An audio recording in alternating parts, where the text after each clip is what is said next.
I want you to imagine a moment of um, absolute unparalleled triumph, but feel it through a lens of just total panic. Oh, wow. Okay. Yeah, picture yourself standing on this brilliantly lit stage.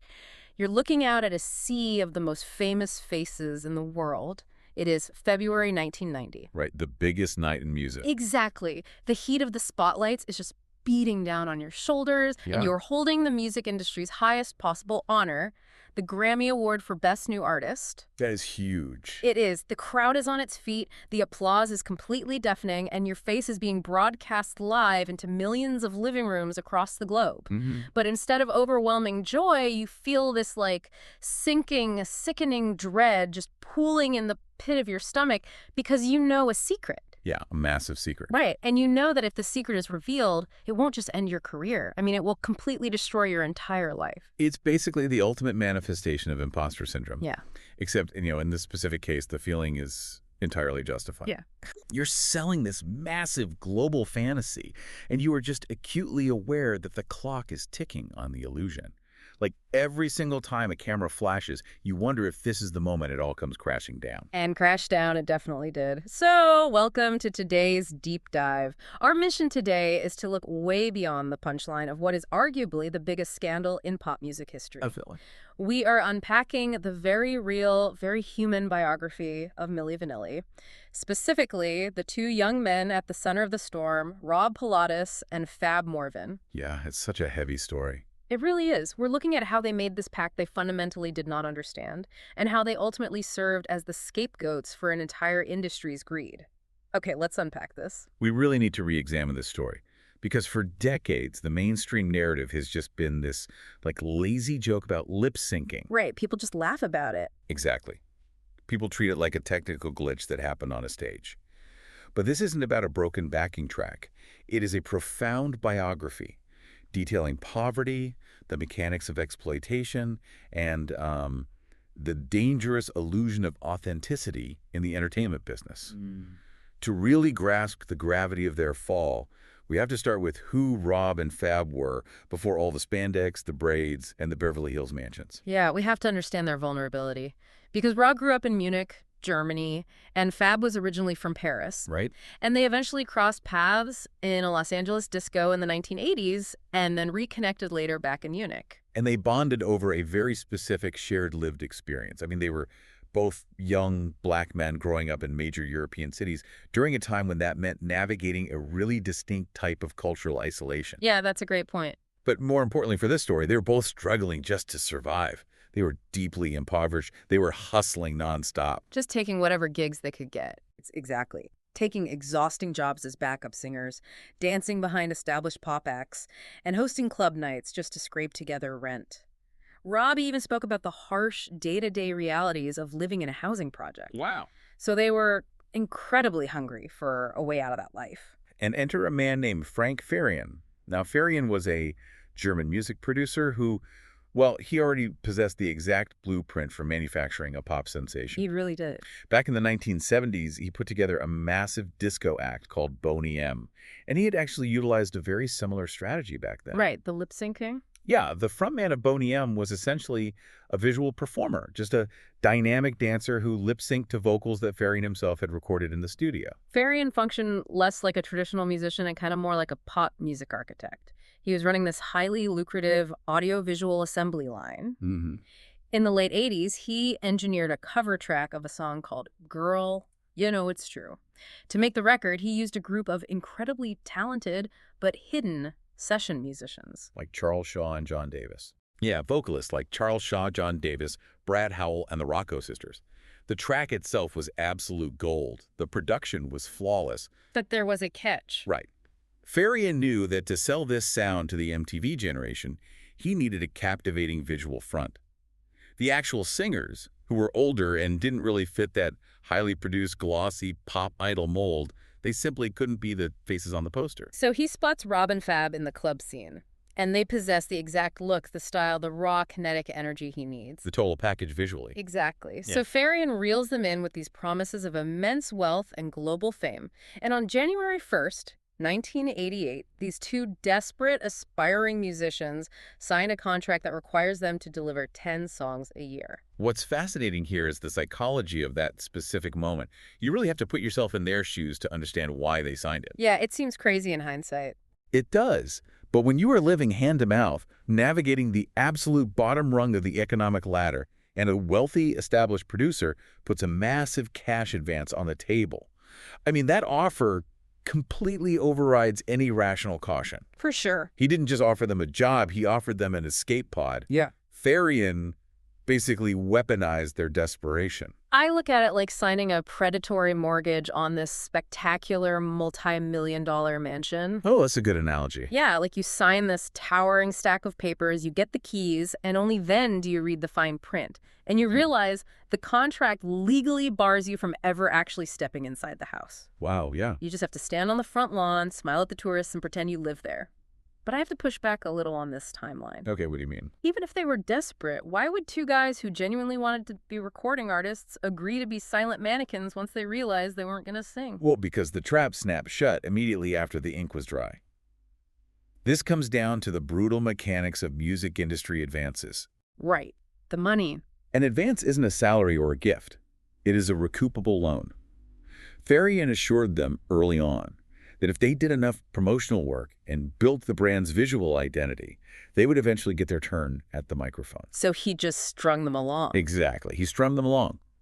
But when they finally realized they were just visual avatars and tried to back out, Farian dropped the financial guillotine. Yikes. He demanded they immediately repay the cash advances they had already spent on the clothes, the styling, and the whole lifestyle required to maintain the illusion. They literally couldn't afford to quit. They were financially locked in. Here's where it gets really interesting, because the explosion of Milli Vanilli was unlike almost anything else in that era. I mean, by 1989, they are living in Beverly Hills. Yeah, huge shift. The album, repackaged for the U.S. market, spends an astonishing 8 weeks at #1 on the Billboard 200 chart. They rack up 3 #1 singles. Incredible numbers. We're talking 6 times platinum certification. Their faces were practically wallpaper on MTV. You couldn't turn on a television without seeing them. You have to look closely at the cultural context of the late 1980s to understand why this illusion worked so flawlessly. Pop music at that time was undergoing a massive shift. Right, the MTV era. Yeah, it was becoming heavily driven by image, music videos, and complex dance routines. Rob and Fab provided a radical, brand-new pop aesthetic. The outfits were wild. Oh, totally. They had the muscular physiques, the long braided hair extensions, the intense shoulder pads, the spandex. It was this androgynous, rootless, totally cosmopolitan vibe that blended multiple cultural signifiers. They were exactly what the moment called for. Yes, they delivered exactly what the MTV generation was craving. The audience wanted a visual spectacle, and Rob and Fab executed that flawless visual, even if the audio was a total mirage. But the psychological dissonance of living that mirage day in and day out must have been just agonizing. Their paranoia was growing right alongside their fame. Oh, it was consuming them. And the cracks in the facade started to show pretty quickly. For one thing, they started aggressively dodging platforms that required live performances. Like, they notoriously refused to perform on a massively popular late-night talk show, specifically because the host rigidly insisted all musical guests sing live. And the interviews were even more stressful. I mean, put yourself in their position during a press junket. Sweating bullets. Literally. When they sat down with MTV, their grasp of conversational English was quite limited. It immediately sparked whispers in the industry. People started putting the pieces together. Exactly. Journalists and insiders started looking at these two guys struggling to string together an English sentence in real time and wondering, like, how on earth did they deliver those incredibly nuanced, flawlessly pronounced R&B vocal tracks in the studio? Right. It just didn't make sense. The anxiety was so intense they actually had to beg their management to stop booking interviews. Their own accents were actively making people suspicious, and every microphone shoved in their face felt like a loaded weapon. Which brings us to July 1989, the infamous Lake Compounce incident in Connecticut. This is the moment everyone remembers. A big glitch. Yeah.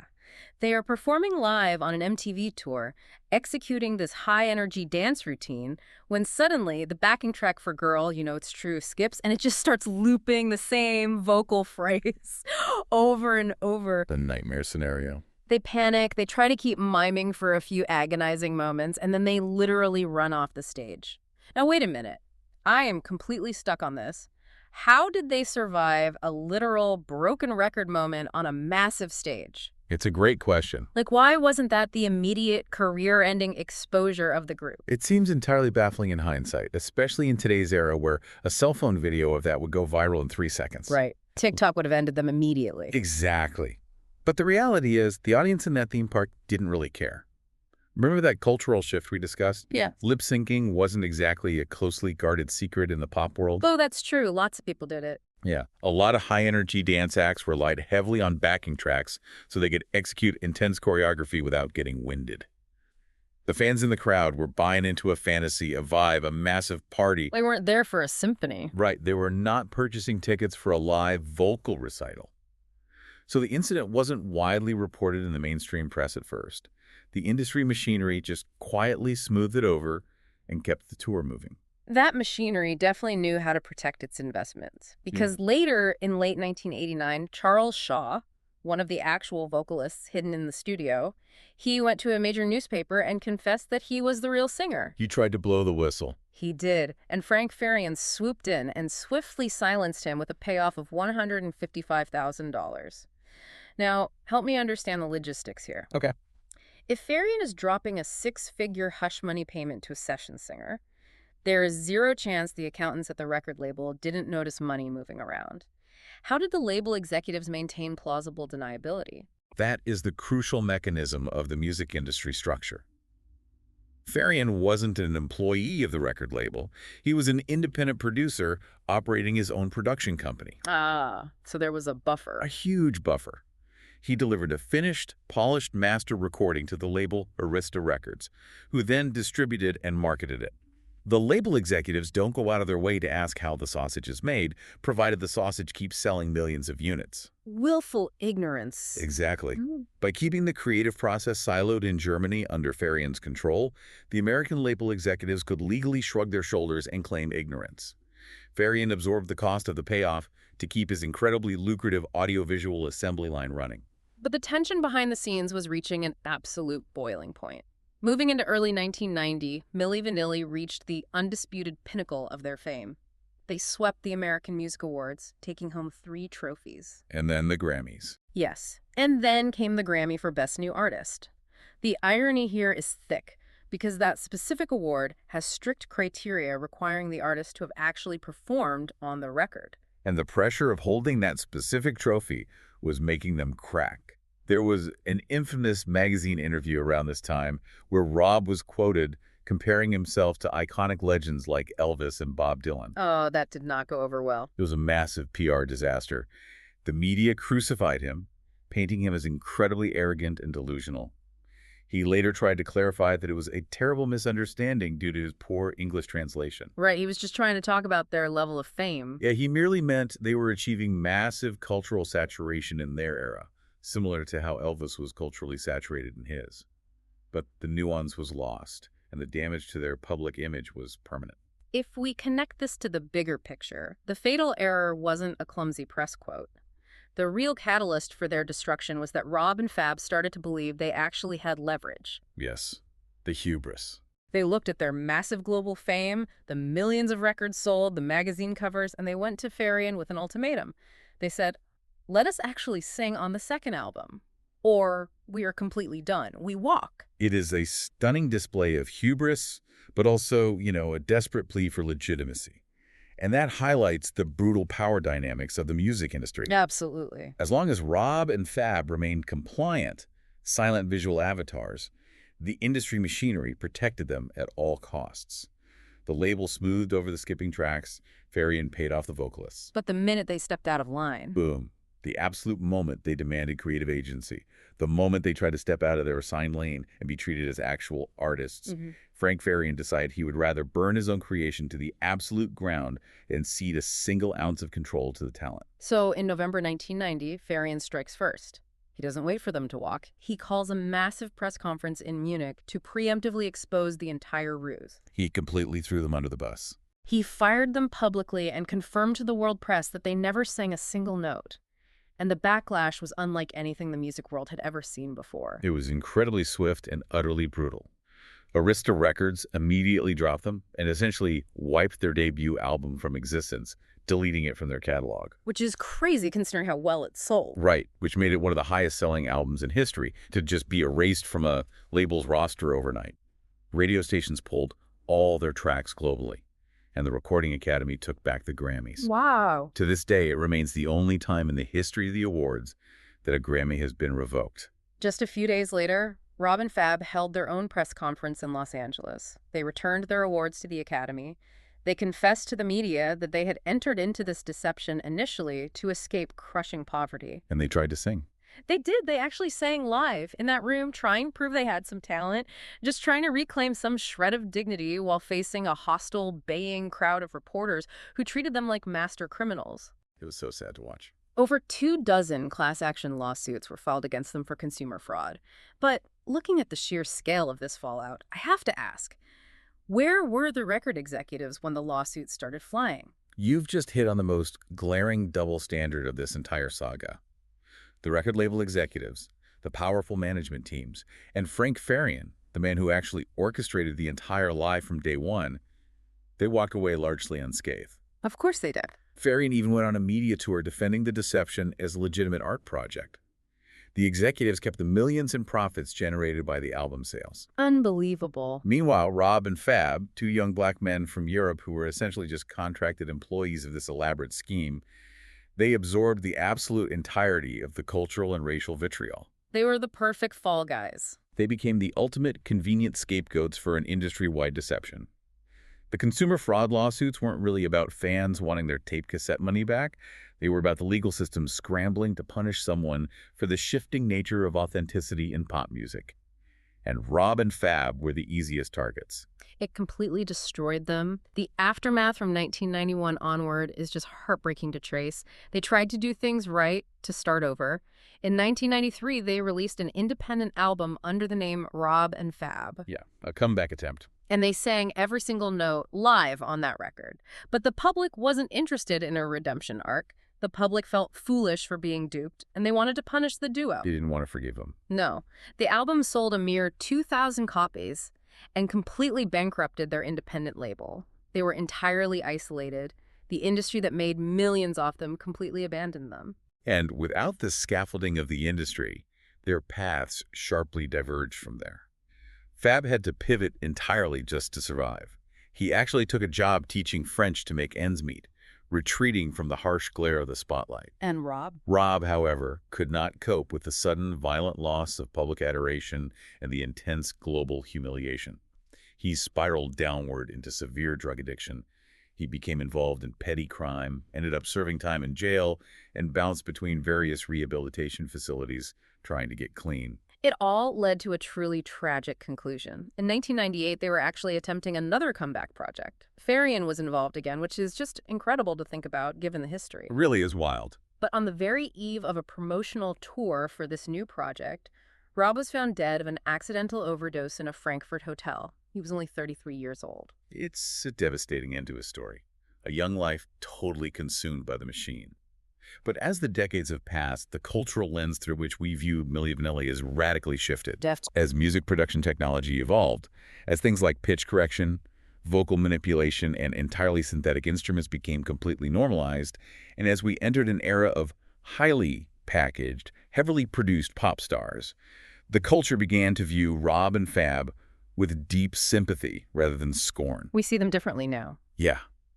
People started to realize that they were merely early prototypes for an industry standard that we now accept, without question. Exactly. The public started realizing they were just pawns on a much larger chessboard. And that brings us to the recent cultural resurgence. In 2023, there were major, highly acclaimed documentaries and a biographical film release that finally told their side of the story, exploring the exploitation. And it really resonated. It did. Then, in 2024, a major streaming series featured their music prominently, and suddenly their hits were rocketing back onto modern charts. A whole new generation was listening without the baggage of the 1990s scandal. Amazing. Fab even published a memoir in 2025 that secured a Grammy nomination for its audio recording. Which brings us to the current day, August 2026. Fab Morvan has secured the rights to the Milli Vanilli name, and he is out there performing with a live band, finally using his own voice on stage. He has shown incredible resilience to survive the machine and come out the other side. And it's very interesting to note his current stance on fame and public life. What's he doing now? Well, just recently, he was slated to perform at a 4th of July event in Washington, D.C. But when other acts started pulling out due to various political controversies surrounding the event, Fab canceled his appearance as well. Really? Just stepped away from it? Yep. He made it abundantly clear he just wanted to unite people with music and chose to avoid a political circus entirely. He's prioritizing the joy of the music and his own mental peace over simply being in the spotlight at any cost. It really makes you pause and think about how often we harshly judge a public figure in the moment. Like reading one headline and deciding we know the whole story, only to realize decades later that we only had a tiny, highly manipulated fraction of the truth. This raises an important question. Who we allow to control the narrative in our media.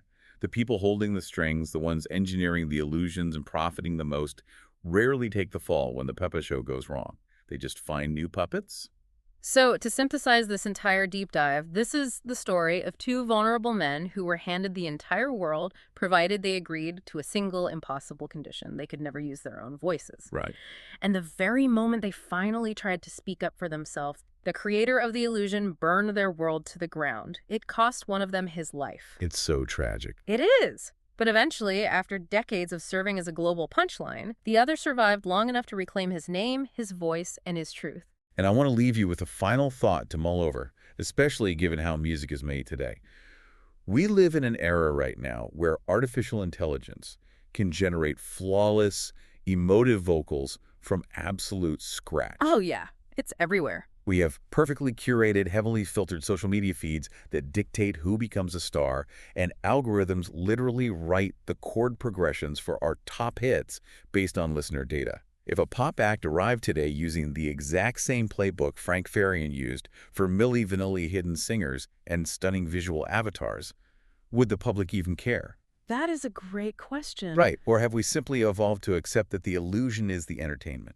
So what does this all mean? Maybe it means the line between authenticity and entertainment was always an illusion, and Rob and Fab were simply punished for being 30 years ahead of their time. Remember that sinking dread we talked about at the very beginning, holding that Grammy on stage? The tragedy wasn't that they were faking it. The tragedy was that the industry forced them to hold the trophy, knowing full well it was made of glass, and then blamed them when it shattered. Thank you for joining us on this deep dive. Keep questioning the narrative, and we'll see you next time.